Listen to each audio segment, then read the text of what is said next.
Super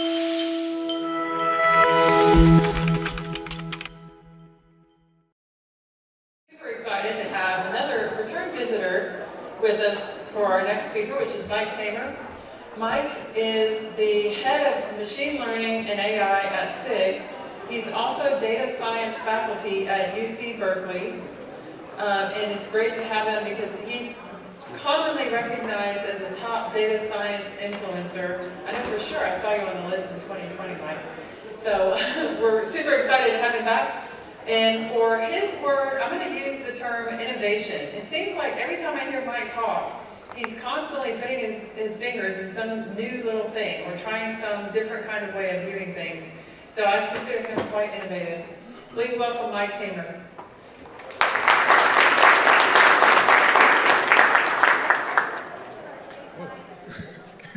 Can everybody hear me all right? Okay, so first I want to thank the conference organizers, Khalifa for starting this, and Mark for taking over. I've lost count. I think I've been to every SDSC except for maybe a couple during COVID since 2017. So always enjoy coming down to Atlanta, and thank you everyone for coming. This year I want to talk about something that I'm sure all of us are very aware of, which is large language models and what they mean, in particular in the context of understanding and AI. How much do the advances, the revolution that we've seen with large language models impact what it is these machines actually understand, what it is they can know, and where we're going for the more general question of open AI in the future.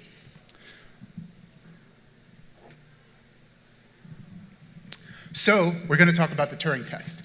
We're going to talk about the recent challenges about Turing Test, which, how do large language models beat the Turing Test? Where are their failures, and where do we go from there? In particular, the Koller Octopus Test. And then we're going to get a little bit technical. We're going to have some fun with, Joe just mentioned the Dall-E and Imagen, all these text-to-image algorithms that have come out. We're going to talk about how those might solve these recent challenges to groundedness for the Turing Test. Okay, so have large language models won the imitation game?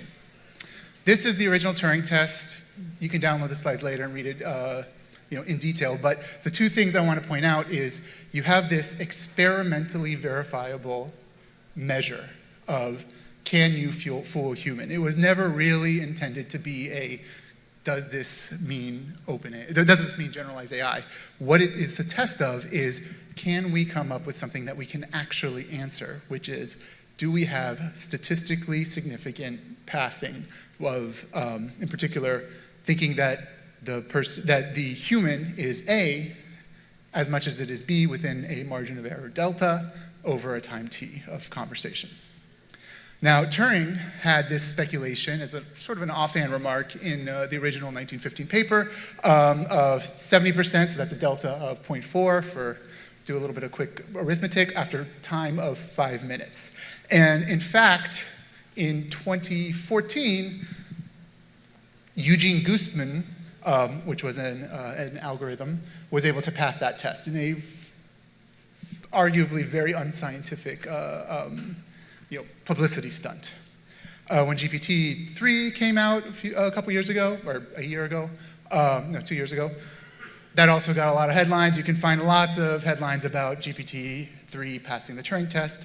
And pretty famously or infamously over the summer, we had Lemoine talking with the Google AI Lambda, which is another large language model with a lot of bells and whistles on top, about how they have the kind of dynamic that Johnny Five and its human advocate had in that great movie. For those of you who, I don't know, who's watched Johnny Five is Alive? Yeah. couple used to. All right. But what about empirical tests? Right? And, well, there's the Nobel Prize, which is also often criticized as a publicity stunt. Some are better than others. Didn't seem to survive COVID. Turing Bench came out last year. Turing Bench is mostly a reverse Turing test question. So how can we get algorithms to detect if something is human-generated or algorithm-generated? But they also did a forward Turing test where they presented to Amazon workers text generated by large language models or even smallish large language models. And these are the results, somewhat color-coded. Almost all of them have a delta of close to 0, or even in some cases negative. Notably, the best ones are actually not necessarily the biggest ones. And more importantly, in terms of comparing this to the Turing test, it's not dialogue. It was not interactive. There was no time. It was just a flat text that the Turker says yes or no.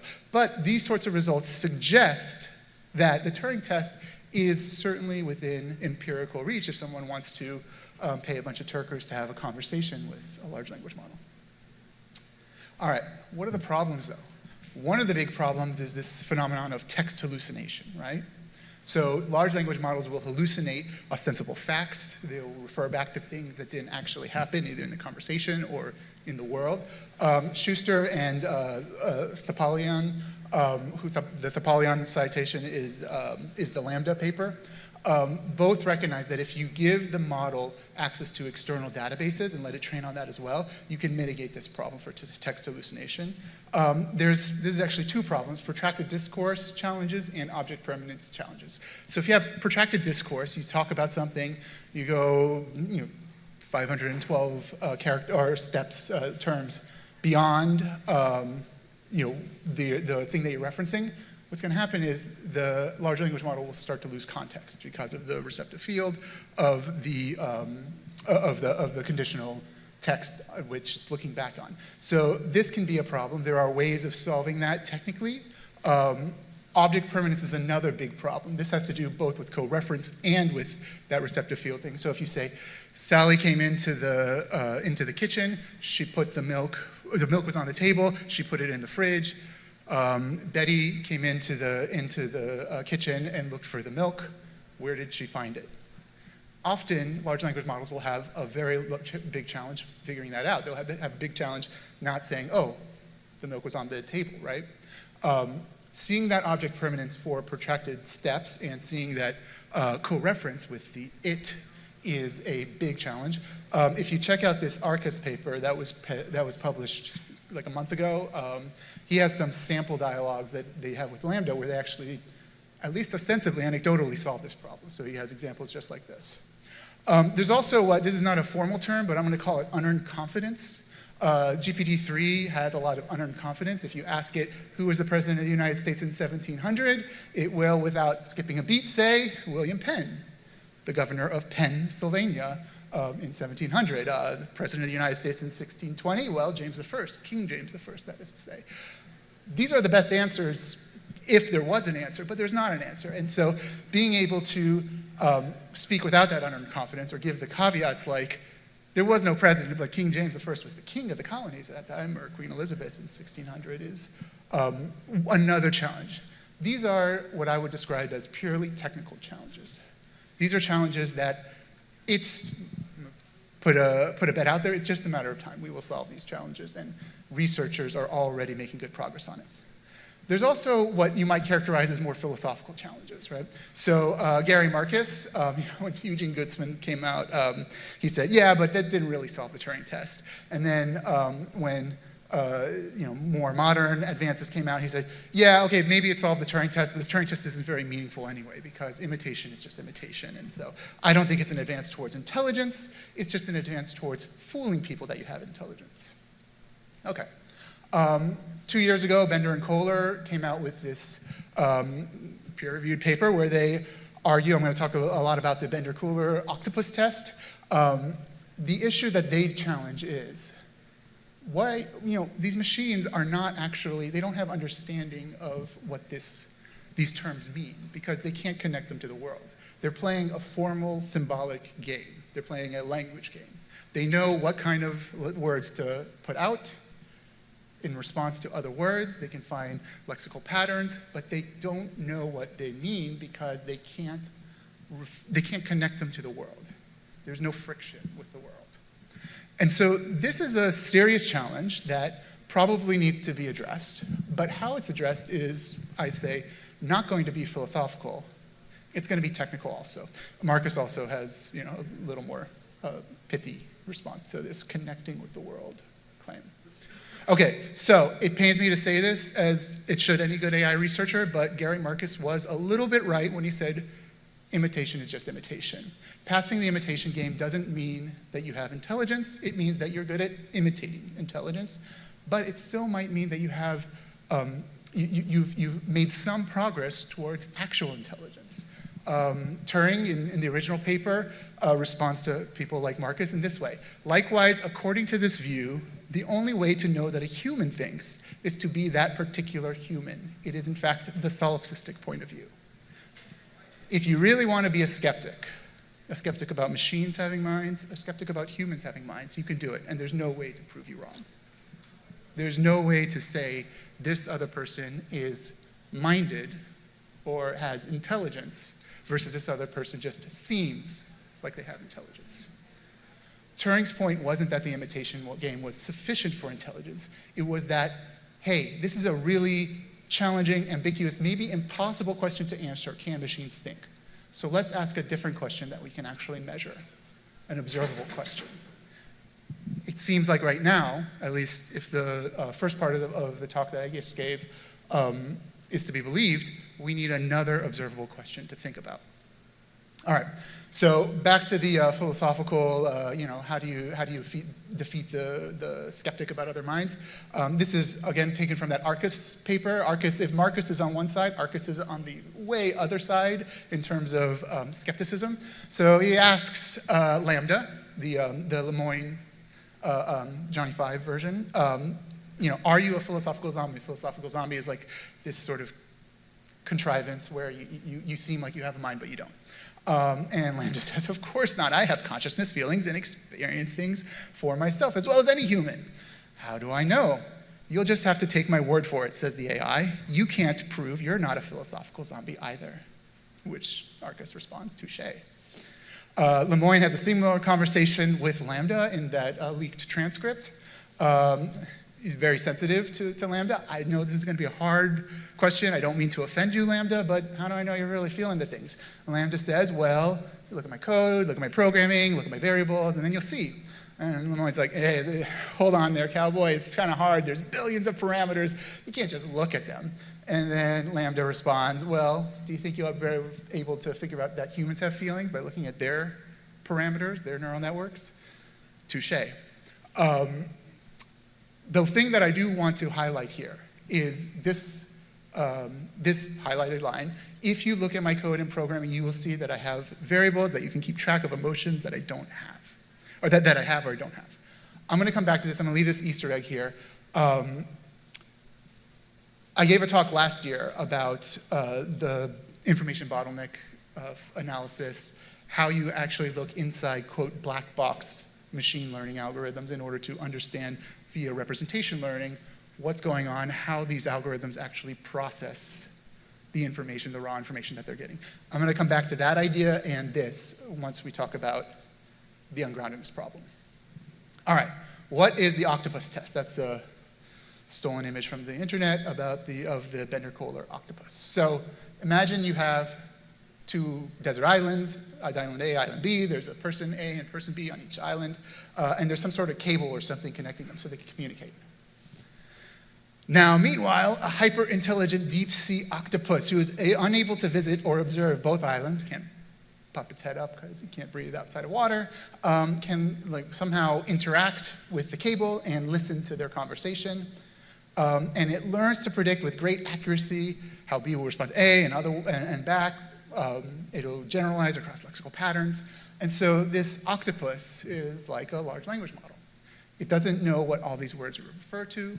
It just knows how to play the language game really well. It knows how to play the language game really well, so well that it can cut and be the octopus in the middle and talk to A as if it was B and talk to B as if it was A, and do so without failing or the other person or the real people catching on that that the octopus is actually the person to whom they are talking. But in this peer-reviewed paper, Bender and Koller pause and say, wait, what if A invents a coconut catapult and wants feedback from O and says, how do I improve it? Why don't you build it? Here's the instructions. What do you think is working and is not working? And they say, well, the octopus can't solve this problem, right? Because octopus doesn't know what a rope is, doesn't know what a coconut is. It can't conceive of a new thing like a coconut catapult. Everyone get the problem? Right? This is the ungroundedness problem. This is the thing where even if you can play the language game, you can't figure out how to combine these ideas and how to get traction with the actual world. That's a picture of a coconut catapult, by the way. All right, so how do we clip this problem? Ba-dum-bum. One answer is CLIP. So CLIP came out last year. Radford et al. 2021 was this contrastive language image pre-training. It's exactly what you might think if you want to ground text with images. You train a text encoder, you train an image encoder, and you do it simultaneously. In fact, you look at the dot product of the T1 goes with I1, T2 goes with I2, and you optimize for the, you penalize for the off diagonals, and you optimize for the diagonals. And if you get an identity matrix here, well, then you've got a really good match between the text and the images that they correspond to. And once you have that, you can do zero-shot prediction. It's not state-of-the-art, but for zero-shot, it's pretty competitive. And that's impressive. Does that connect the utterances with the world? Well, first of all, someone might say, well, they're just pictures of the world, not actual pictures. But I think that that's a rather toothless argument. The bigger question is, OK, maybe you can do this classification game. Maybe you can do it with zero-shot. But does it have understanding? Is it able to manipulate concepts? Is it able to generate applications novelty? Is it able to demonstrate common sense reasoning when given text? And that's where the new algorithms that have come out just in the last 6 months for text to images, I think, really help make the argument. So we're all familiar with at least 3 out of 4, probably many of you with 4 out of 4 of these.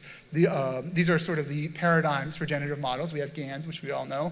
VAEs, you go through a bottleneck and then come back out. Flow-based models are a little bit less popular, but they invert from the bottleneck. Diffusion models are new. They're inspired from physics, and they work like this. Has anybody, just show of hands, anyone familiar with diffusion models? Few? All right. Good for you. OK, a diffusion model works like this. You take a lot of steps to the left, right? So you start with the real image, and then you fuzz it up with noise until you get to absolute white noise on the far left. Then you reverse that process. You train a model. It's typically a U-net. So a U-net is, as the shape of the diagram suggests, it's often convolutional, doesn't have to be, where at different levels you have skip connections from similar capacity to similar capacity. And then if you want to inject text to this, you can put text in the beginning, of course. You can also, especially at the lower layers, they found, inject text as an attention mechanism in the lower layers once it's all compressed, and those attention mechanisms end up playing the role of the query vector, right? Or sorry, the text ends up playing the role of the query vector of the attention mechanism. That is to say, there's also one other thing called guidance-free, which I'll talk about it in questions if anyone's interested, but that's sort of like the third way text gets injected.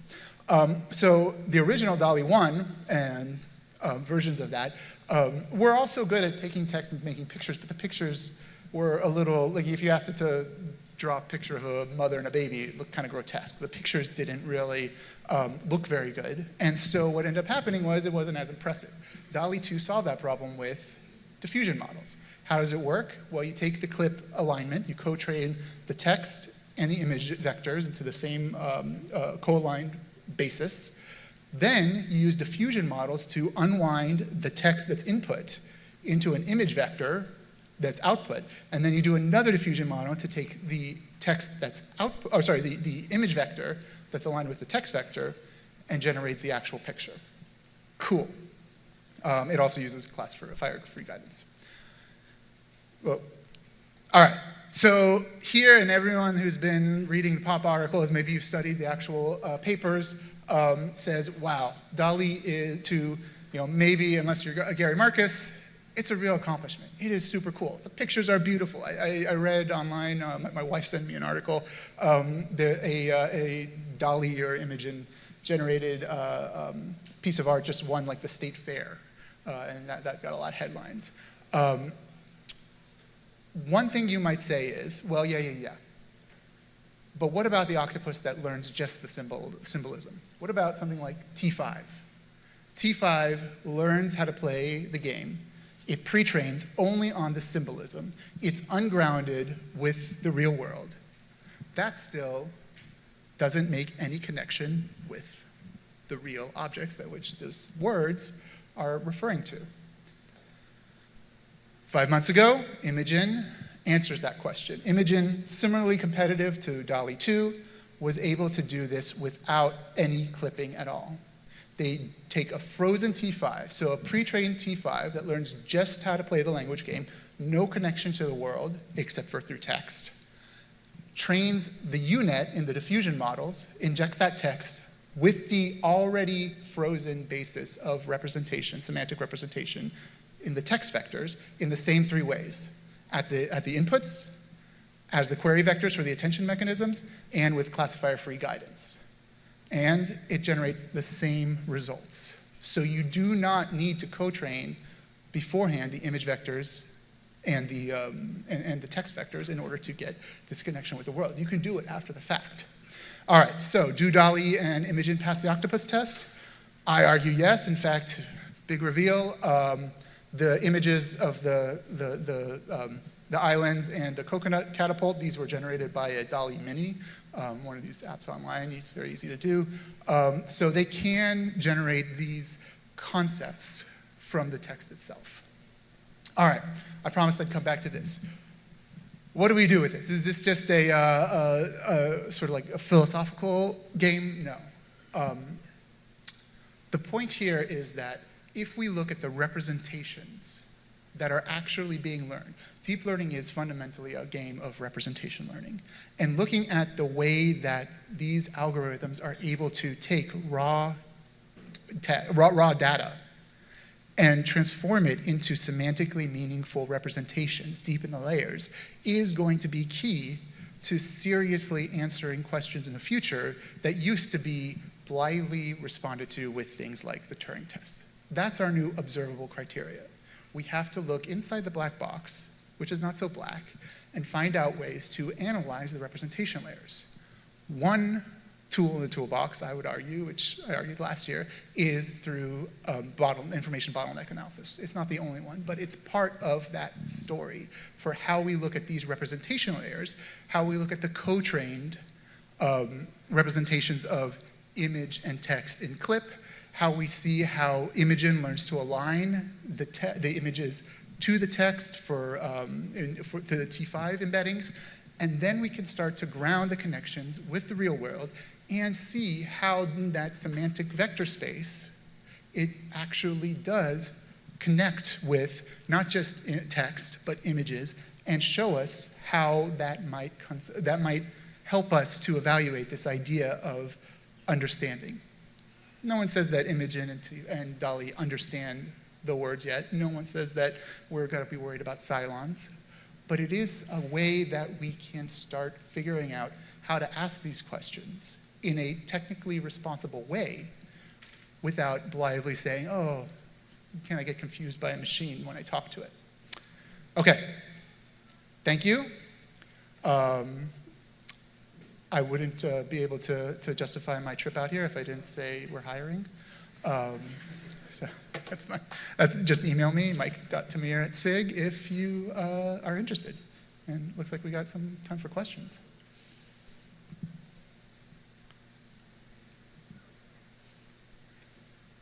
Questions?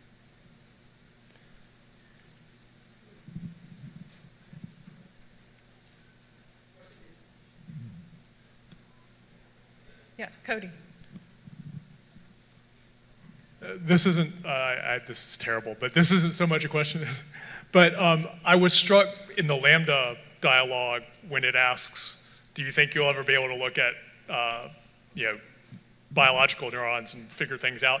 And it struck me, we sort of do that with fMRI and the associations we draw between that and what we imagine people are thinking, and that those two things are correlated. And I wonder if you've given that analogy any thought. Absolutely. I was picking on Lemoyne a little bit, but that's Lemoyne's exact response too, was, hey, then sometimes we look at fMRIs. My sisters made a profession out of doing that. Certainly that's how that's a forefront in cognitive neuroscience for how we understand what parts of the brain correspond to what people report when they speak. But if you're treating these people in the fMRI machines as philosophical zombies, then that's only going to say how the words that come out of their mouth corresponds to the electromagnetic signals in their brain. It's not going to actually solve the problem of if they're intelligent or just mechanisms, biological mechanisms in this case. Excellent. We have time for one more. There's one way on the far right. Can you speak up, sir? I can.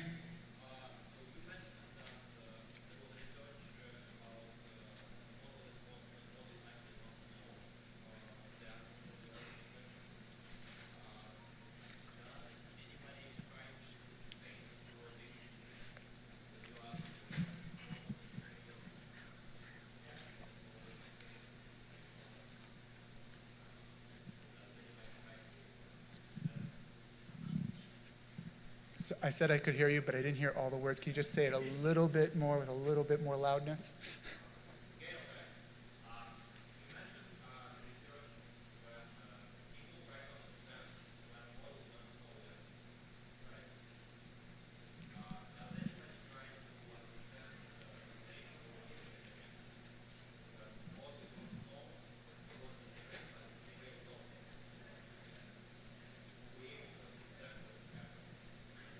So the question is it that, what if it's an image generator that isn't connected with text? Okay. That's a good question. So I think one thing to point out with, let me go back to the clip. So one way to look at what's going on with clip is that, so you have a text encoder and an image encoder. Here, the text and image encoder start from scratch. The image encoder, they do two experiments. One is with a VIT, a vision transformer, and one is with a version of ResNet, or ResNet 4, I think. The text encoder is a transformer. Neither of these are pre-trained, though. Imagen starts with essentially not in clip, but starts with the text encoder pre-trained. I'm not familiar with one where the image coder was pre-trained and then they adapt the text encoder. I think that it would have to be somewhat different from what Imagen does. Going backwards. So with Imagen, you're doing this trick at the diffusion layer. Where you're injecting the text as the query vector. So it's adapting the image to the text. This would be something more like captioning. And captioning is a problem where, at least until recently, we were way far ahead than the text, so image to text rather than text to image. I'm not familiar with any research that does something that's sort of like the inverse of that, like you say, but it would be an interesting problem. It would have to be a dramatically different architecture, I'd imagine, though. Awesome. Thank you again, Mike.